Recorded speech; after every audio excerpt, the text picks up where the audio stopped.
How do you think this whole Team USA process and the bonds that he's building there is going to affect the way he's viewed over the next few years?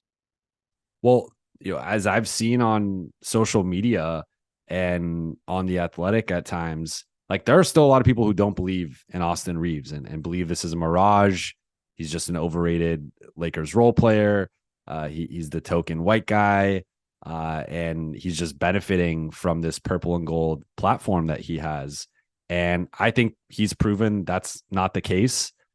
Basically, from the trade deadline on, he was a 17, 4, and 5 guy with near 50, 40, 90 shooting splits. One of the rare guys who, as he scaled up in terms of usage and workload and role, was able to maintain his efficiency, which, as you know, is really difficult to do.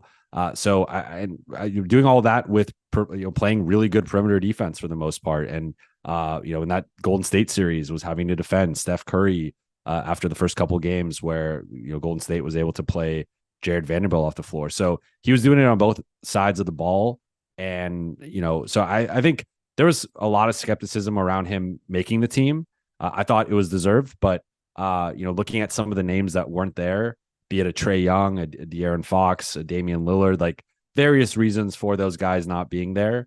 But when you look at a guy like Austin making it over them, it does raise some eyebrows. But for me, the first thing that stood out when I got there and started watching the scrimmages was like, he wasn't just, I want to see like, how's he look? Is he fitting in? Like, what's kind of the vibe? And like, it wasn't just that he was fitting in, like he was already within the first couple days of camp in that top 7 or 8 of the rotation in terms of just how they were deploying him. And he was matched up with Anthony Edwards, Jalen Brunson, Brandon Ingram, Mikal Bridges, and holding his own against those guys and scoring on those guys and getting stops against them and like doing the same things that he did in Lakers training camp that got him on the team.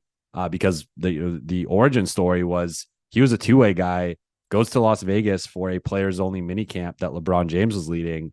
And he played so well that LeBron and AD were just like, this guy has to be on the team. And the Lakers were planning on carrying 14 guys into the regular season. And they had to after LeBron and AD spoke with management, it's like, this guy has to be our 15th player. We cannot just have him on a two-way. So Austin made the team, and from there he's kind of taken off. So I think the Team USA bump is real. If you go back and see guys who are under 25, 26 that play for Team USA, that next year they tend to take a leap. I suspect the combination of Austin going into his 3rd year and playing Team USA will lead to that. But Darvin Ham said this summer he thinks Austin could be an all-star sooner than later.